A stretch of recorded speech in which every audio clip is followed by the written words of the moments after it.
You have to like somebody who's early. Jordan's a couple minutes early, and he'll like to say a couple things, and we'll go to questions. Thank y'all for making it. I know it's raining outside, but I appreciate y'all having me. It's a real big honor to be here.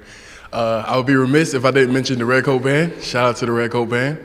And Georgia EQ, they asked me to do that. So shout out to the equipment staff, best staff in the country. So with that being said, let's open it up. Okay, we're going to go to your left on the second row. As a Charlotte guy, how fired up are you for game one back home against the top 5 team on national TV at night?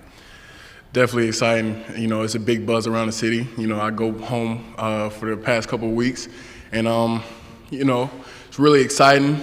You know, the team is really excited, fired up, and it's even a more intense feeling when you're from Charlotte. You know, it's a lot on your shoulders. You have a lot to prove. You want to show the city what you can do, and you know I'm a product of the city, so I rep it hard. So, you know, I just want to make sure I do my best out there. We'll go to your right on the fourth row. Jordan, what was the biggest factor in coming back for this season? Easy decision, like I tell everybody, but the biggest factor was just the team. You know, I didn't want to leave the team so soon. I felt like I had a lot more on the table, and you know, I told somebody earlier, like I called Devontae Wyatt, and I was like, Devontae, we doing this? And he was like, yeah, we're gonna do it. And I was like, all right, I'm gonna do it then. And you know, at that point, like it was literally like this, and I was like, you know what, I'm coming back. We're gonna stay on your right, third row. Conor O'Gara, Saturday Down South. You make that decision to come back, and I think it surprised a lot of people. But at the same time, what did you kind of make your main focus to be able to say, this is why I need to be able to improve for the next level? Definitely pass rush emphasis. I feel like I'm a good run stopper. You know, there's always room to get better. And you know, in the SEC, you got great competition. I like to call it the NFLU. So. Definitely want to get as much more experience and much more technique before I head off into the next level. But, you know, what's for me is for me, and that can wait. I just want to enjoy the time I have now at Georgia. Stay on the right, front row. How excited are you going into 2021, hopefully being more of a normal season, playing in front of full stadiums, you know, just the fan experience again, as opposed to last year when, you know, you didn't have as much of that? Definitely. That makes a huge difference in the games. And, you know, I wish for the freshmen last year to experience that full capacity stadium because they never got that opportunity yet. So I think that'll be a great experience for them. It's definitely going to be a great experience for me. I have fun, you know, making the fans happy and playing to the crowd. So it's just one of those things, you know, that really ties in that football aspect that makes football football. To your left here, third row. Going into a big game, you always want to be as prepared as you can possibly be. Game one is against Clemson. Darian Kendrick, defensive back who transferred to Georgia, spent 3 years at Clemson. Do you talk with him at all to kind of get an assessment of what talent is on that side of the ball that you're going to be going up against? Not really. My assessment is coming from film. You know, we watch film like any other team. But the thing about DK, we just want to make sure he has a smooth transition. And, you know, obviously he's a vet, so, you know, he knows what to do. And it feels like DK been here for a year and some change now because, you know, he's so well acclimated to the culture. And it's just really exciting to have him. And Taki, you know, obviously he's a great player too. So it's great to have them both in this team. We're going to go to your right, third row. I know that everybody's going to say that they just value wins above everything else, but you're not necessarily a guy that racks up the traditional stats, and you know that playing that position in the spots that you're in, you're not going to necessarily be that guy. What sort of things, whether that's team or individual, numbers-wise, do you value, and do you say that this is what can indicate that I had a good performance on a given day? Honestly, the grade sheet at the end of the games, we get that on Sunday, and that'll tell me how well I did in the game, technique-wise. But, you know, either way it falls, I just want to do what I can to make sure the team wins. As long as we have one more point than the opponent, then, you know, I feel like I did my job, and I'm more so considered about the linebackers. I want to make sure the linebackers have a good game because at the end of the day, that's my job to make sure that they're free. To your left over here, second row. Jordan, what was your first impression or over time your impression of JT? He didn't play much, as you know, And then how did he take it? And then what happened from the state game on with him? Well, we always knew JT was going to be a good player. He was just injured at the time.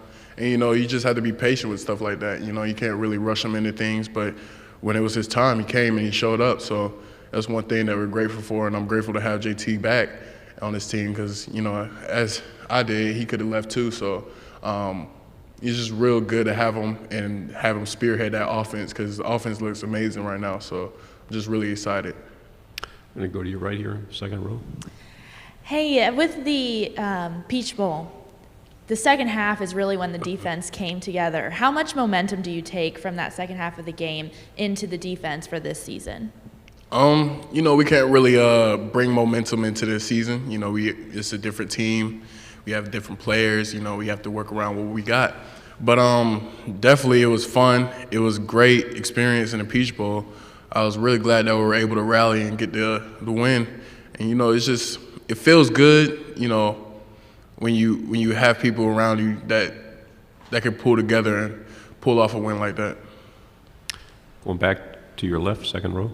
I think it was 2017. Your high school went to go play Zamir's high school. Yeah. Over there. What do you remember about that game? You were playing tackle, right? And would it have been different? Yeah, y'all won, but would he have had fewer than 300? I think he had 300 something yards on 13 touches. Mm-hmm. Would he have had a rougher day with you in the middle there that night?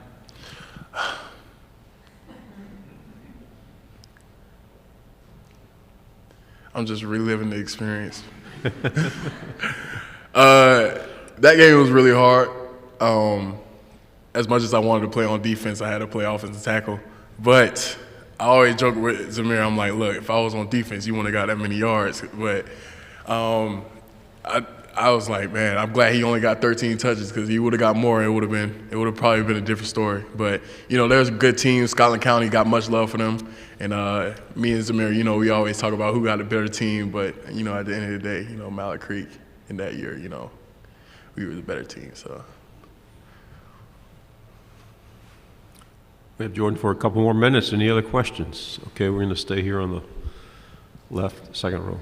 We'll stick with that first game theme. When you have a game of that magnitude to start out, does that change the attention to detail and the focus in camp when you get there in August? Do you look at it any differently when you know you got to come out of the gate ready to go? Honestly, no. We want to treat every game the same. No game is bigger than others. No matter if we play Clemson or UAB or Georgia Tech, we want to treat it as the same. And, the level of preparation is not going to change for anybody. So just want to make sure that we're prepared for any team, nonetheless that we play Clemson on the first game, which is really exciting. But, it's still like, it's just we want to go 1-0. So the level of preparation is not going to drop off from any team. We have time for two questions. We'll go to the back here, and then we'll finish up on the left. Don't know about personal goals you have for this year, but you are on some watch lists. One is Bednarik. That means that people have noticed you and will be watching you nationally, but also means that everybody's offense is going to give themselves to you. How do you feel about that? Being on the watch list is cool, and as you say, I'm going to be on everybody's radar, but that's what I kind of want, because if they're on me, then somebody's free. So, I want to make sure that, I do the best I can, regardless. And, it's a cool experience, but that stuff doesn't really matter to me. I just want to be the best player I can be for the team. If I have a team accolade that says, like, Jordan did his job, that means more than any other award I could receive outside of it. Final question here on your left, second row. I know we're talking a lot about Clemson, and you haven't even been able to step on the football field yet with your team in practice, but can a game like Clemson set the tone for this season? I know you're 1-0, but there's so much hype around this game with how talented both these teams are and the test it will be for you guys. So, A, can it set the tone for the season, and how do you block out that noise going into the game? One thing that I did for blocking out the noise, I deleted social media. I only got back on it just for the media day week, so just want to make sure that I stay grounded and not get too high or get too low. It's a lot of buzz, but at the end of the day, football is a game. Got to play it, and that's how I approach things during the season. I approach it as it's a game. We got to win, and it doesn't matter who we play. But You know, I guess, you know, Clemson and Georgia, they have this narrative that, you know, two powerhouses, one, you know, is make or break, but it's not really make or break for us. You know, we just go out there and play our game. That's the main important thing that we want to do. Jordan, thank you very much. Thank y'all. Thank y'all so much.